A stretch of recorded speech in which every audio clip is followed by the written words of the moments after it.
नमस्कार, आप देख रहे हैं मिरर मीडिया। मैं हूं आपके साथ चंद्रा सिंह। स्वागत है आपका खबर अब तक में। चलिए रुक करते हैं अब तक की सुर्खियों पर।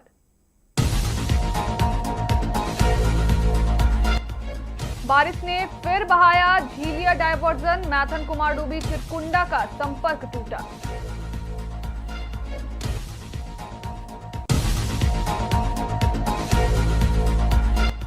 आसनसोल में भारी बारिश से बिगड़े हालात। कई इलाकों में घुसा पानी, छतों पर पहुंचे लोग।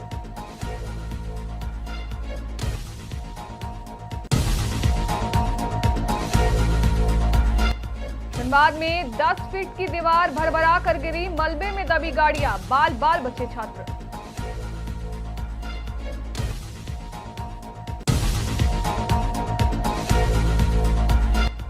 धनबाद के बरवड्डा में अपराधियों संग पुलिस की मुठभेड़। 2 को लगी गोली, 1 फरार।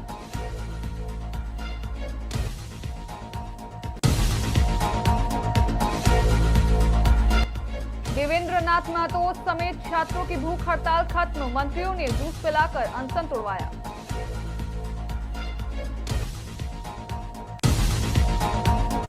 अब खबरें विस्तार से। धनबाद के नरसा इलाके में लगातार हो रही मूसलाधार बारिश ने एक बार फिर परेशानी बढ़ा दी है। झीलिया पुल निर्माण के दौरान बनाए गए डायवर्जन का बड़ा हिस्सा तेज पानी के बहाव में बह गया। डायवर्जन बहने से मैथन, कुमारडूबी और चिरकुंडा के बीच आवागमन बाधित हो गया है। खासकर स्कूली बच्चों और मजदूरों को अब करीब 5 किलोमीटर अतिरिक्त दूरी तय करनी पड़ेगी। गौर करने वाली बात यह है कि 7 अगस्त को भी बारिश में यही डायवर्जन बह गया था और पाइपलाइन क्षतिग्रस्त हुई थी। तब अस्थायी मरम्मत कर रास्ता चालू किया गया था, लेकिन अस्थायी समाधान नहीं होने से समस्या दोबारा खड़ी हो गई है। डायवर्जन बहने से जहां लोगों को आवागमन प्रभावित है, वहीं पाइपलाइन की मरम्मत नहीं होने से हजारों लोगों के सामने पानी का संकट भी गहरा गया है। फिलहाल संवेदक कर्मियों ने छोटे वाहनों के लिए वैकल्पिक रास्ता तैयार करने का काम शुरू कर दिया है। स्थानीय लोग जल्द अस्थायी समाधान की मांग कर रहे हैं।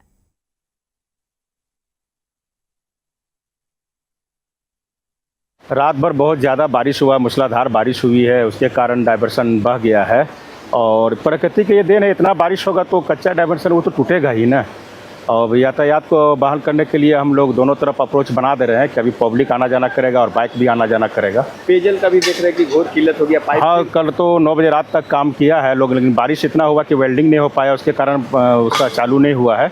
बारिश अगर कम हो जाती है तो पीएचडी वाला के पाइप जोड़ देगा। तो क्या अभी यातायात के लिए क्या कर रहे हैं आप? यातायात के लिए दोनों तरफ का अप्रोच का भर करके हम बना दे रहे हैं कि बाइक आना जाना करेगा और पैदल लोग आना जाना करेगा। आसनसोल में भारी बारिश से हालात बिगड़ गए हैं। लगातार बारिश के बाद शहर के कई इलाके जलमग्न हो गए। रेल पार के 29, 21 और 27 नंबर वार्ड समेत कई जगहों पर घरों में पानी घुस गया है।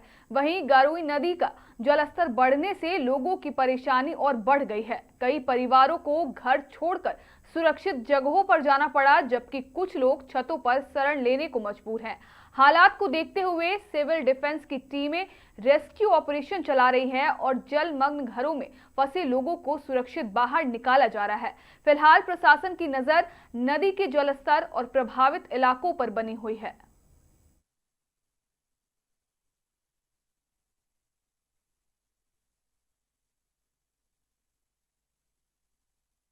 क्षतिग्रस्त तो लगभग 100 से ज्यादा घर हैं। और लेकिन अभी हम लोग का लोग जो फंसे हुए हैं लगभग हम लोग को लगता है 30 लोग यहाँ फंसे हुए हैं। ये सिविल डिफेंस के जितने हमारे बहादुर साथी लोग हैं, क्यूआरटी टीम, इन लोग मिल के लगभग 12 लोगों को अभी ला चुके हैं रेस्क्यू करके। और अभी भी वहाँ पे 18 लोग फंसे हुए हैं। और भी विभिन्न इलाके हैं जहाँ पे फंसे हुए हैं हमारे इसी क्षेत्र में।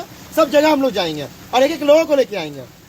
ये जनाज से लोग फंसे हुए लोग खाने का या सुबह में हम लोग यहाँ इनको पारोटी और दूध दिया गया है। अभी इन लोगों का खाना भोजन बन रहा है, सबको भोजन भी हम लोग पहुँचाएंगे।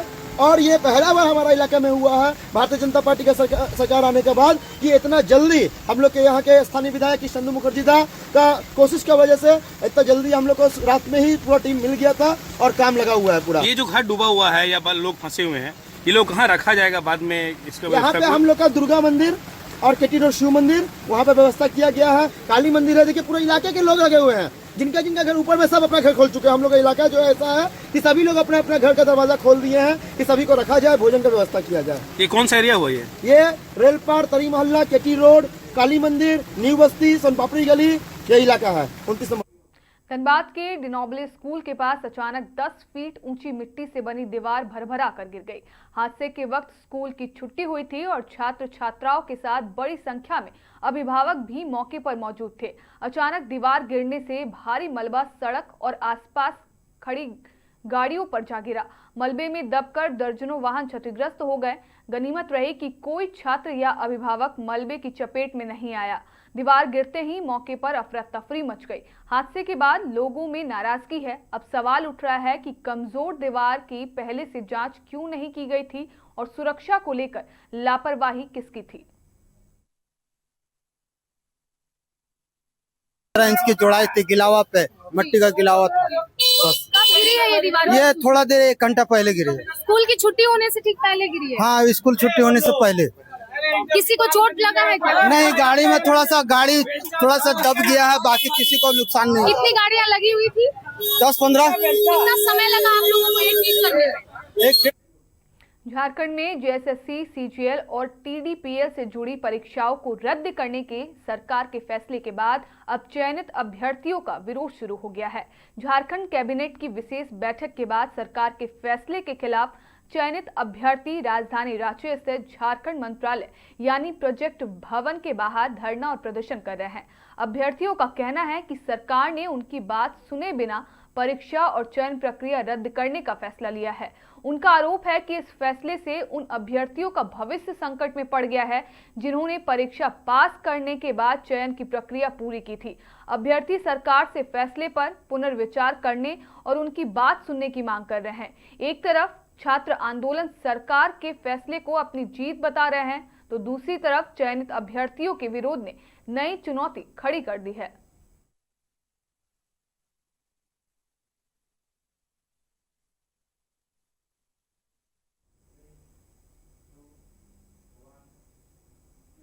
झारखंड में लंबे समय से चल रहे छात्र आंदोलन के बीच बड़ी खबर सामने आई है। मंत्री दीपिका पांडे सिंह और इरफान अंसारी ने प्रदर्शनकारी छात्रों की भूख हड़ताल खत्म करा दी है। दोनों मंत्रियों ने छात्र नेता देवेंद्र नाथ महतो समेत अन्य अनशनकारी छात्रों को जूस पिलाकर अनशन समाप्त कराया। यह फैसला ऐसे वक्त में हुआ है जब सरकार ने जेएसएससी, सीजीएल समेत टीडीपीएल के जरिए कराई गई परीक्षाओं को रद्द करने और मामले की जांच कराने का ऐलान किया है। सरकार के फैसले के बाद छात्रों ने भूख हड़ताल खत्म कर दी, लेकिन आंदोलन की आगे की रणनीति पर नजर बनी हुई है। छात्रों की कई मांगे अभी भी बाकी है और सीबीआई जांच की मांग को लेकर उनका रुख महत्वपूर्ण माना जा रहा है। आज भूख हड़ताल का 16वें दिन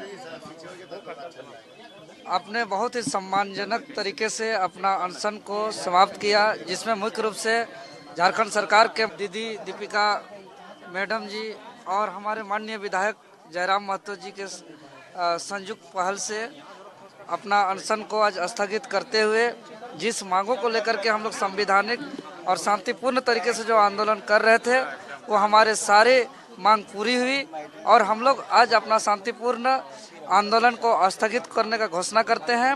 साथ ही साथ हम लोग आगे रिफॉर्म के लिए जो है उसके लिए संघर्ष करेंगे। लेकिन आज हम सरकार ने जो दिल दिखाया, इसके लिए झारखंड सरकार को, माननीय मुख्यमंत्री जी को, राहुल गांधी जी को तहे दिल से बहुत बहुत धन्यवाद देते हैं, क्योंकि आज जो डिसीजन लिया यह डिसीजन आसान नहीं था, क्योंकि सीजीएल परीक्षा का नियुक्ति हो चुकी थी, ज्वाइनिंग हो चुका था, बहुत डिफिकल्ट था डिसीजन। कुछ छात्र गुहार लगा रहे थे सरकार से कि हम लोग जेन्युइन हैं। उस बीच में बहुत ही ईमानदारी पूर्वक निष्पक्ष जांच करते हुए उन लोग का भी रास्ता निकालते हुए आज इतना बड़ा डिसीजन लिया। पूरा देश ही नहीं, पूरा दुनिया आज झारखंड सरकार का इस फैसला को सराहना कर रहे हैं और धन्यवाद और आभार व्यक्त। धनबाद के बरवड्डा थाना क्षेत्र में पुलिस और अपराधियों के बीच मुठभेड़ से हड़कंप मच गया। निरंकारी चौक और कुरमडी चौक के बीच पुलिस ने बाइक सवार 3 संदिग्ध युवकों को घेरा। पुलिस के मुताबिक तीनों कथित तौर पर लेवी वसूलने के लिए इलाके में पहुंचे थे। पुलिस को पहले ही इसकी सूचना मिल गई थी और गश्ती टीम संदिग्धों पर नजर रख रही थी। आमना सामना होते ही बदमाशों ने फायरिंग शुरू कर दी। इस दौरान एक गोली पुलिस की गाड़ी में भी लगी है। जवाबी कार्रवाई में 2 संदिग्धों के पैर में भी गोली लगी, जबकि तीसरा आरोपी मौके से फरार हो गया। घायल आरोपियों की पहचान वासेपुर निवासी इरफान आलम और पुटकी निवासी नन्हे अंसारी के रूप में हुई है। दोनों को इलाज के लिए अस्पताल भेजा गया है। मौके से हथियार, बाइक और मोबाइल बरामद हुए हैं। पुलिस फरार आरोपी की तलाश के साथ पूरे नेटवर्क की जांच में जुट गई है। बरवड्डा थाना क्षेत्र के अंतर्गत निरंकारी चौक और कुरमिडी चौक के बीच में थाना प्रभारी के द्वारा बताया गया था लगभग आधा घंटा 40 मिनट पहले कि एक मुठभेड़ हुआ है अपराधियों के साथ। अभी जो प्रारंभिक जानकारी मुझे मालूम हुई है उसमें है कि 3 लड़के थे। तीनों लड़के बाइक पर हथियार के साथ लेवी वसूलने के लिए यहाँ आए थे। किसी से उनकी डील चल रही थी। उसमें पहले से सूचना मिला तो यहाँ बरवड्डा थाने की टीम, गश्ती टीम थी, वो रेकी कर रहा था। तो उसी क्रम में दोनों आमने सामने जब हुए तो सामने से फायरिंग की गई जो गाड़ी पर लगी हुई है, और जवाबी कार्रवाई में पुलिस के द्वारा भी फायरिंग किया गया, जिसमें से 2 लोग को गोली लगी है और एक भागने में सफल हुए हैं। अभी जो 2 लोगों को गोली लगी है उनसे पूछताछ करने पे एक का नाम इरफान आलम और दूसरे का नाम नन्हे अंसारी है। नन्हे अंसारी पुटकी का रहने वाला है, इरफान आलम वासेपुर का रहने वाला है।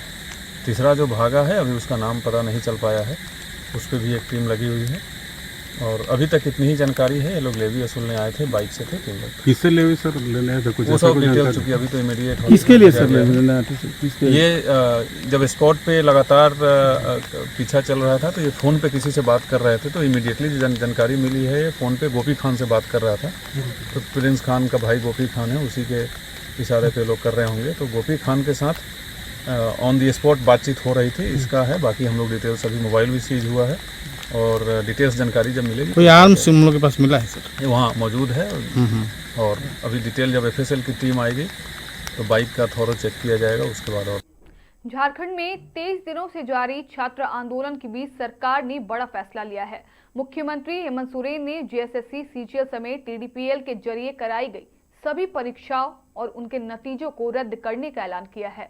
सरकार ने साल 2014 से अब तक TDPL के जरिए कराई गई भर्ती परीक्षाओं में हुई कथित गड़बड़ियों की CID जांच के निर्देश भी दिए हैं। इसके अलावा पूरे मामले की जांच के लिए रिटायर्ड जज की अध्यक्षता में कमेटी बनाई जाएगी। वहीं सभी परीक्षा रद्द होने की सूचना के बाद छात्रों ने जश्न मनाया।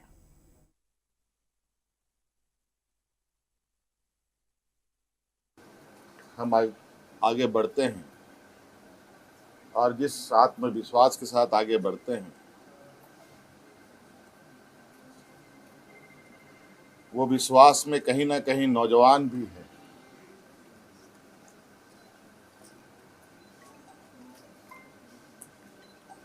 और आपको पता है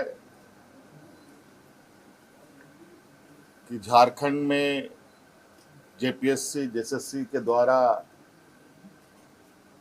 नौजवानों की नियुक्ति होती है और कई कंपनियां जो यहाँ कार्यरत हैं अलग अलग समय में भी कार्यरत रहे हैं। इन सब का एक बहुत बड़ा नेटवर्क का घालमेल प्रतीत होता है। जांच के दायरे में तो हम पूरे 2014 से लेकर अब तक की हुई इसके परीक्षाओं की जांच में है। हमने विभाग को कहा है, CID को कहा है, अब जब इसका ऑपरेशन हुआ ही है तो पूरे तरीके से इसका ऑपरेशन होनी चाहिए। और जो हमें जानकारी CGL को लेकर हम लोग के समक्ष बताया गया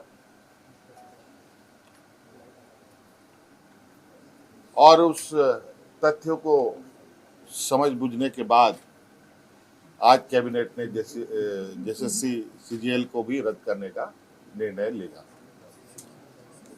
और पूरा 2014 से अब जितनी भी छोटी बड़ी गलतियां हुई हैं, जिससे भी हुई है, सभी की जांच होगी और साथ में बहुत जल्द केंद्र सरकार के द्वारा जो MMDR एक्ट में जो बदलाव किया गया है